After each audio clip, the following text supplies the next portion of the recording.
pork will always play an integral part of my menu, and that's what I'm going to try to do. I'm just going to try to get the best produce and use it to the best of my abilities. So, yeah, but pork will definitely big showcase throughout it. I think I'm doing Friday a la carte lunches out there, and I think I've got 2 pork items on there already. So,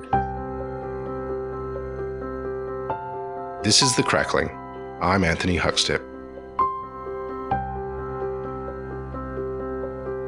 In food, people often want to know what someone's favourite restaurant is, or their favourite dish, and sometimes even their favourite ingredient to cook with. For Liam Downs, it's an absolute no-brainer. The pig offers too many opportunities to pass up as his favourite. Liam, how are you? I'm really well, thank you. Thanks for having me. It's good to get you on the show. You have a great love of the pig. Tell us a bit about that. What's so great about it as an ingredient? Basically, my whole career, I've worked in places or been around, pork, and just for me, it's the love of using the whole animal. I think it's the most versatile animal you can use, and the variety of things you can do with it, it's endless. And for me, it's something that I've just loved cooking with my whole career. Is there any sort of cut in particular that you zero in on when you've sort of done the whole beast butchery that you love to cook and eat? At our restaurant, one of our restaurants, Moon and Mountain, we use the Huck. We do a pressed Huck, Asian style. That one's been on the menu for 6 years. I haven't been able to take it off. But also the tail. I love using the tail. I love using the head. I just love the obscure cuts that you've got to really work with. Tell us a little bit about the tail and what you do with it. That's not often, a part of the pig that you see on menus. What do you do?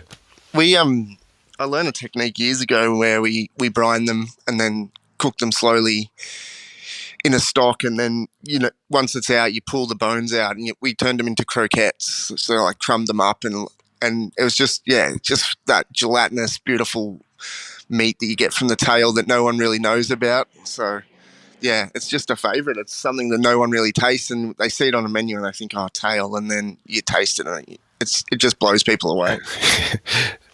You're in Ballarat, an amazing place. Tell us a bit about the region and what it's like as a food bowl. So I've been here on and off for nearly 20 years now, and I grew up not far from here, so about 45 minutes from Ballarat. Over the time, the food region and the bowl and the producers have just grown significantly. I guess it's due to demand, and it also being such a fertile, rich area in terms of potatoes and vegetables and everything, cheeses. There's just a vast array that I think it was kind of not known for a long time as well. So just being able to kind of over the years seek little places out and new producers, and it's a great place to cook. You've got there's no end to what you can cook with up here. You mentioned that you grew up about 45 minutes from Ballarat. Take us back to what life was like for you as a kid, and what sort of role did food play for you? So food was a massive part of my life. So my mum and dad owned a small country hotel, a small pub. So I grew up with my bedroom was literally 5 meters from the kitchen. Grew up in a pub. I've met a few kids over my journey, a few guys that have grown up with the same kind of setting, and it was a pretty unique setting to grow up in. Obviously, mum and dad worked tirelessly; they were always busy, and it really taught me work ethic and showed me, what can be done with food. And as I said, it was just a small country pub, but mum and dad did a lot of the cooking. They're both fantastic cooks. So yeah, growing up in that setting, I was probably born into the role, so to speak. So I didn't really have a choice. Is there any sort of feasts or dishes that you recall from within the family of growing up? Yeah, so mum and dad had Wednesday nights and Sunday nights off. So as I said, they worked tirelessly. They worked incredibly hard, but Wednesday night was always our night to sit down, and dad would get a knife fillet in, or he'd make a beef Wellington. He makes an amazing beef Wellington. He'd make the pate, and he'd do all sorts of stuff. So for me, that Wednesday night was always pretty cherished. We loved when both mum and dad, amazing cooks. So either one of them would cook something pretty special and we'd sit down as a family. It was kind of our ritual because they work so hard. So yeah. Also, my grandma was an outstanding cook. So Christmas lunches, and anytime you went to grandma, she made amazing pies and all sorts of stuff. So I've had it in my family my whole life. Is there anything specific that you remember your grandma making that sort of you have fond memories of? Yeah, little pies she made were outstanding. Her roasts, all sorts of stuff. Like I'd go and stay with her, and she'd make me a steak sandwich that was just blow your mind. Like it was just, yeah, she just put a lot of love into her cooking, her desserts, all sorts of stuff. She was just a great cook.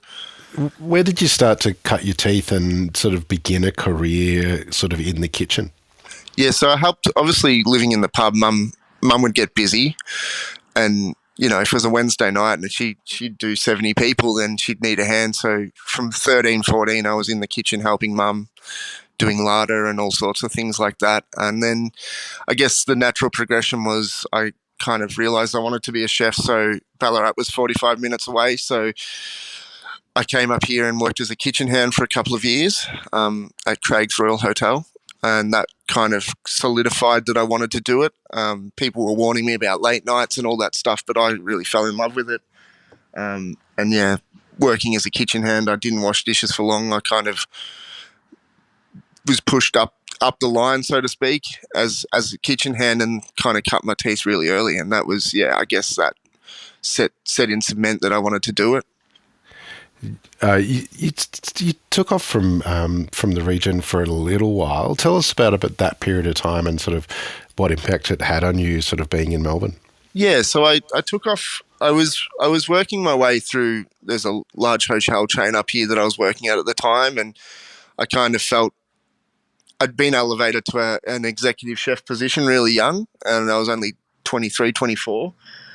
And I'd kind of pushed myself to do it, and I was doing a great job, but I found holes in my abilities, and I found, I thought there's got to be more. So, yeah, I took off down to Melbourne for a while, and just it wasn't for super long, to be honest, but it was probably the little kick I needed to really push my food, I guess, and just see what else there was out there.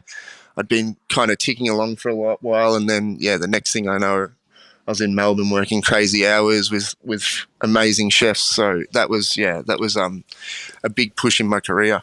What was it like for you personally, making that shift sort of to the big city? Was it hard to adjust to? Yeah, it was hard to adjust to. I actually lived with my grandma for a month or two when I first got down there, and it was a big change for a country boy.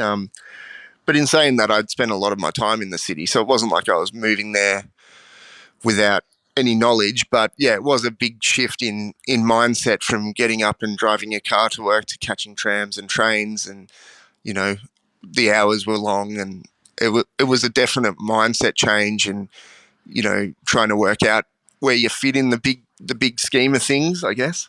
Well, tell us about coming back to Ballarat. What's been the sort of real key venues and moments for you, sort of as you have built your career?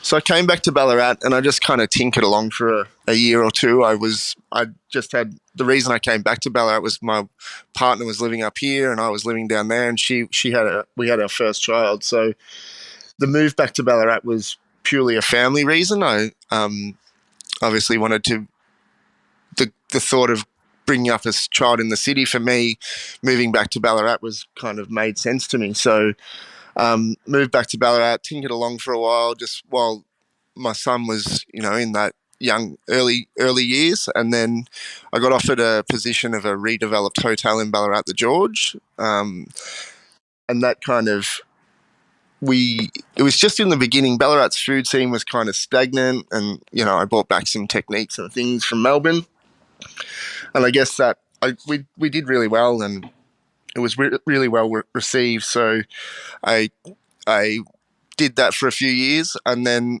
I had the opportunity to go back to Craig's, so where I started my apprenticeship, and Ian Curley had taken on a consultancy chef role there, and one of the apprentices that I'd started with, Shannon Easton, he was actually the head chef at the time. So went back to Craig's, and that just kind of was the final part of that stage of my training, like working with Ian Curley and just seeing how he runs multiple venues, and the way he operates was super important for my learning. So I did that for a few years, and then I got offered with my current business partner, Teddy Powlett. So he was opening Moon and Mountain, which was a new Asian restaurant in Ballarat.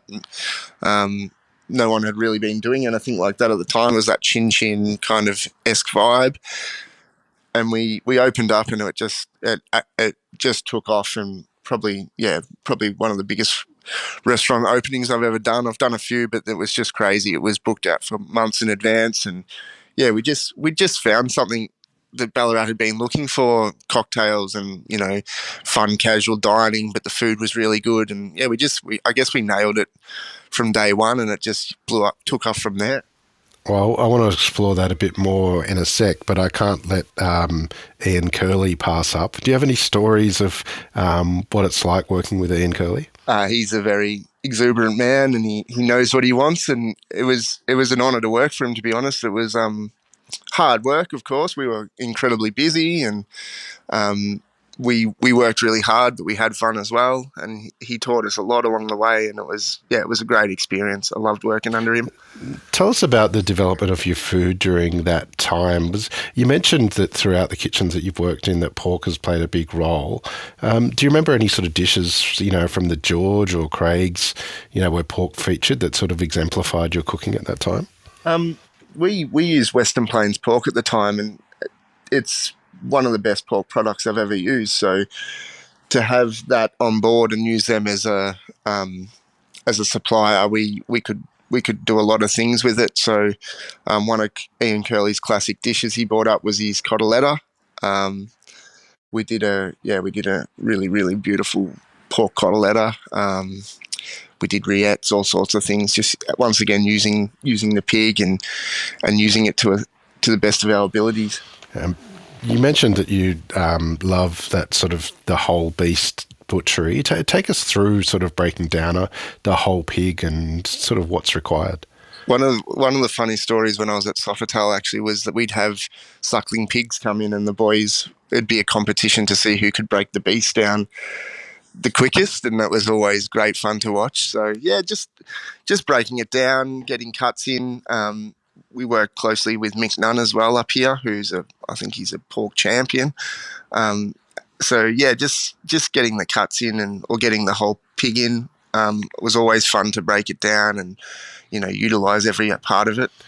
You mentioned the success of Moon and Mountain and the impact on Ballarat, but these days you're kind of at the helm of multiple venues. Tell us a little bit about sort of what you're doing right at the moment. Yeah, so with the success of Moon and Mountain, we kind of had people coming to us for jobs, and this region was starting to thrive. So we just took the ball and ran with it. And as a group, which is the Powlett Group, we opened.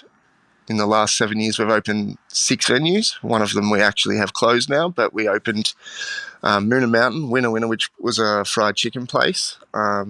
We have a bar called Renard, which is a wine bar serving just really beautiful snacks and that sort of thing. We have Ragazzoni in the group, which is a pasta bar, which blew up the same as Moon and Mountain. We got a chef's hat last year for that one.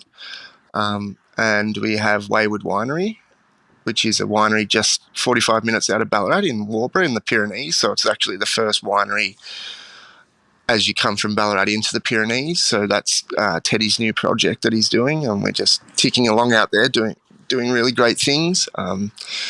Starting to get a heap of varieties off the vines, and it's just kicking goals. And then we have a little sandwich deli called Earl's Deli, which is kind of located down a side street, and just taken off as well. So it's just been, I guess, as hard as it is with COVID and all that sort of stuff, we still open places and they took off, and it's just been great. The region, Ballarat's really booming, and it's fantastic to see. It's kind of 8 to 10 years ago, you wouldn't probably dream of being able to open that many venues, but yeah, it's been a whirlwind couple of years. So you mentioned the sort of the blip of COVID. Do you treat the venues a bit differently, and have there been positives for you coming out of that kind of experience in that regional setting? Yeah, absolutely. COVID was tricky, but we we really took the ball and rolled with it. So we had some of our biggest days we've ever had during COVID, and it really taught us what people want and how people want to dine. And we've gone backwards to how we used to do things in some sense, but in other senses we've implemented banquets in some venues where we've just kind of taken COVID and ran with it, and we tried really hard to just keep providing an option for people in town. And it's worked well for us. It was something that it was scary and everyone was scared, but we just every time we took a hit, we'd try to bounce back, twice as well. So yeah, it was COVID has taught us a lot, and it's been something that I think personally my growth as a chef over COVID, it really taught me that menus aren't that hard to change, and you can pivot really quickly, and that was something that I think I took from COVID. And it shows we change the menu every month at Ragazzoni. We change the menus quite often at Moon. So it was something that we found just made it a lot not easier. It was a terrible time, but for us, yeah, we used COVID as a positive as well as a negative, I guess. Tell us a little bit about your role, sort of overseeing so many venues that they're all quite different as well. Like how do you sort of do your job and get the best out of your staff in each venue? My job's quite a floating job, to be honest. So, like, I try to set in stone what I'm going to do each day, but obviously staffing issues and all that sort of stuff really plays a factor in how my day rolls out, week rolls out, year rolls out. So my role is menus, staff development, just making sure the business is run on a daily level in the kitchen sense, and then just implementing fun new menus that Ballarat wants to eat, because it's a never changing market up here, and we have to be right at the head of it. So yeah, my role is just to keep that food constantly changing and evolving and making sure we give people what they want. Well, tell us a little bit about that dish creation. How does the pig, for instance, work across sort of the different venues and different menus and cuisines that you're doing? Can you tell us about the different dishes and way that you use pork? Yeah, absolutely. So we at any one time there's often pork on a menu. Moon and Mountain, as I said, for 7 years we've had the sticky pork hock on, and it won't come off the menu. It just, if we did, we'd end up being shot, I reckon. So yeah, it's just one of those favourites that people come here and they eat it and they love it. So yeah, each menu evolves differently. We've had porchettas on it at Ragazzoni. We've had all sorts of stuff, cutlets, and the tail croquettes made a appearance up at Ragazzoni. So did a pig's head. We did a pig's head, which I thought Ballarat wasn't ready for, but they absolutely loved it. Just trying to utilise it across the venues. As I said, I love using it, and I think when people eat a good bit of pork, there's probably not much better than a good bit of pork. It's interesting you say about the pig's head and whether that's too confronting for diners, but they were clearly, the people in Ballarat were ready for it. But how do you cook a pig's head? So we brine it. We give it a good brine, and then we just slow cook it overnight in a beautiful stock. And just utilise every single part of the meat on there, and then we're just bringing it all together. And yeah, we've crumbed it before. We've done all sorts of stuff with it, but it's that beautiful meat that's been used all the time while they chew and their jowl and all that sort of meat. And it's just, I actually don't think there's much better on a pig than the head. If you've had a good bit of pig's head, then I think you've tasted some really beautiful meat. So, well, you've made such an impact with all of these venues, but I understand there's change afoot for you. Yeah, there is. It's come about over the last kind of 3-4 months. I've been using a local truffle supplier up here, Black Cat Truffles, for the last few years. They harvest a fantastic product every year. They've got winter and summer truffles, and they came to me just towards the back end of last year and just said they were looking to head back to Melbourne. They've been up here for 3 years during a tough period of COVID as well, and they were looking for someone to lease the farm, take over the farm from them.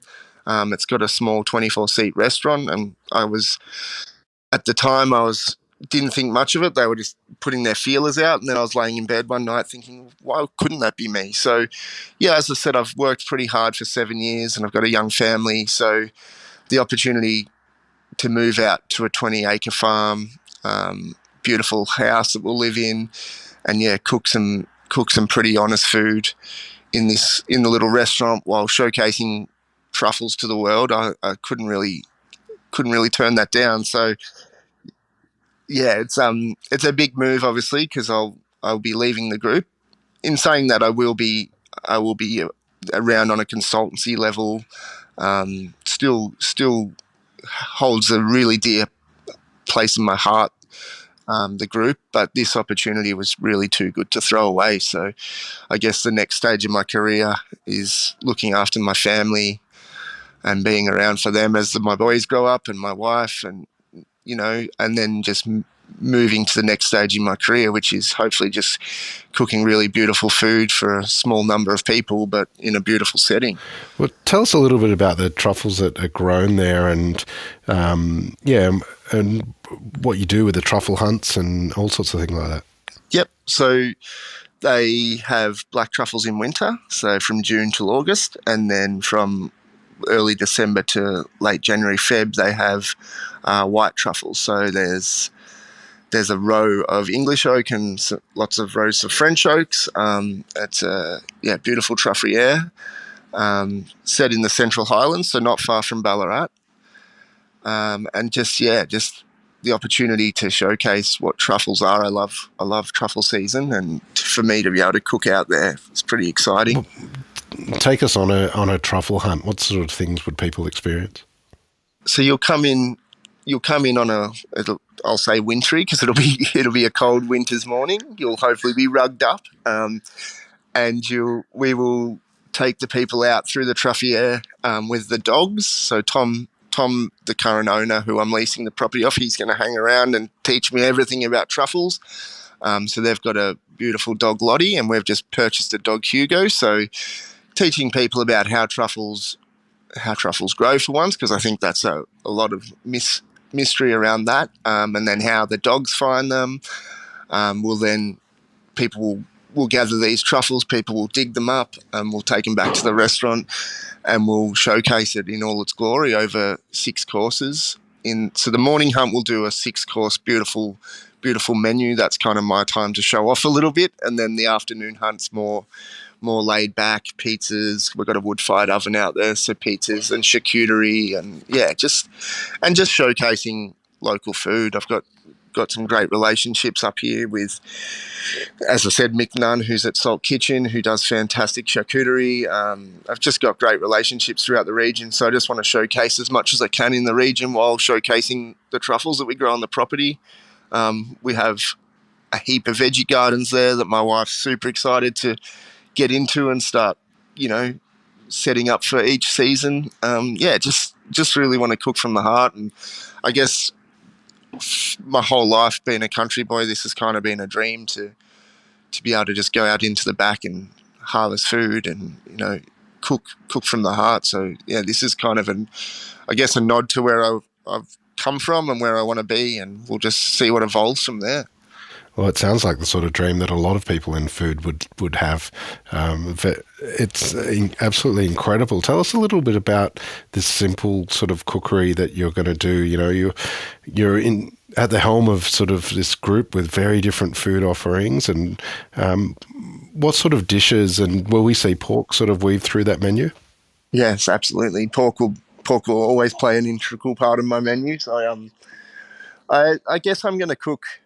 As you say, I've been cooking, pretty intensely across all these different cuisines for a while. And when I write menus, I'm having to go from Asian to Italian, and for me now, this is probably taking me back to just cooking one way and just, cooking from the heart. It'll be honest cooking, I hope, and it'll be stuff that I love to eat. I never try to put something on my menu that I don't love to eat. But yeah, just bringing it down to, I guess, cooking for 24 people, it's a lot different than cooking for big numbers. So the things I can do, the way I present the food, everything will probably I'll elevate it slightly. and just take it to a level that I just want people to feel comfortable, and I want them to enjoy the food. It won't be anything too crazy. It'll just be, honest cooking. I think there's a lot of, like the Annie Smithers of the world who just cook honestly, and, she's using the best produce, and that's what I'm going to try to do. I'm just going to try to get the best produce and use it to the best of my abilities. So, yeah, but pork will definitely big showcase throughout it. I think I'm doing Friday a la carte lunches out there, and I think I've got 2 pork items on there already. So, yeah. Well, it sounds extraordinary. When is this likely to sort of be open to the public and up and running?